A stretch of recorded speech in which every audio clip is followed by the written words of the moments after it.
If I rip this open, it's still pretty good quality clothing. So instead of this going to the landfill and no one benefits from it, we'd rather get it to the people who need it.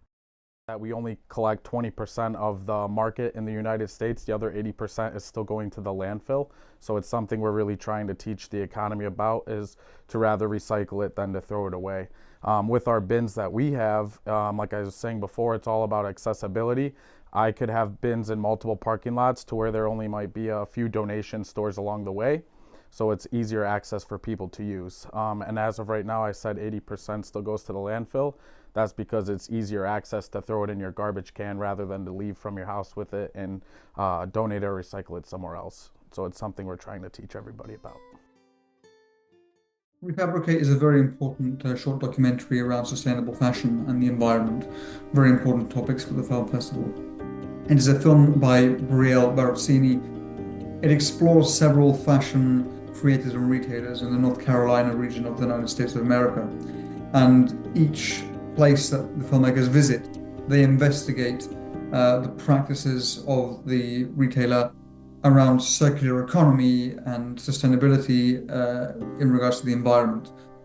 Given the direction the world is going in fashion, with fast fashion and cheaper fashion, it's always very important to consider what can be remade, refabricated, redone, reinvented within minimal means, and still be attractive and gain the following, the popularity of people who want to be fashionable. The concept of circular economy is simply the concept of regeneration without having to acquire too many new things, minimizing waste, minimizing, trash, minimizing landfill ultimately.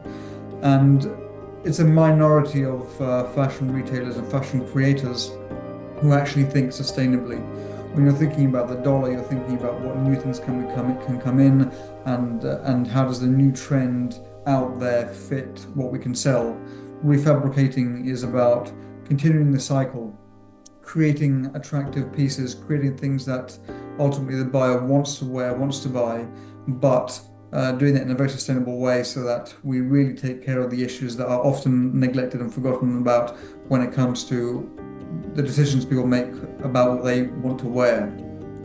So as an investigative documentary, it's very interesting that they've got multiple points of view. They took the opinions of different people in the same business who do largely the same thing, but maybe in a different way, or have a different philosophical approach to their work.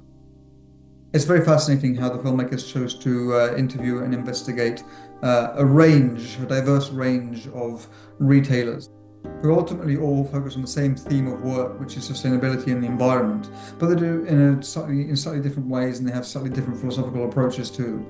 And that's what makes the documentary really interesting.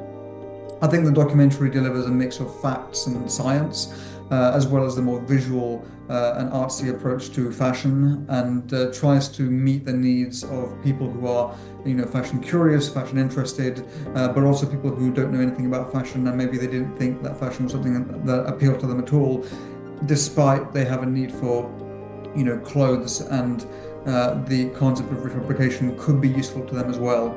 So it's clear to state that refabrication and reinventing things within fashion is for fashion enthusiasts and creative people. It's also for anyone else who is interested in clothes and interested in purchasing clothes and wearing the clothes that are made in the most sustainable way, focused on the environment. So yeah, there's a lot to learn. It's a very thoughtful film. Fashion is everywhere, and not everyone thinks about the ins and outs of the circle, the way that the whole industry operates, and potentially the damage that unsustainable fashion causes to the climate especially. So I think it's about kind of human rights and the human approach to what one wears, as well as the creative and visual side, the pleasing side, the attractive side, as well as the after effects of fashion, what it does to the environment, how we can control that, and how we can mitigate issues, and how we can keep being happy with what we're wearing, what we're purchasing, and in some cases, obviously, what we're making. Keeping happy, keep inspiring, while leaving less of a trace, leaving less of a carbon footprint, and making sure that the environment is protected as the clothes and as the buyers are protected as well.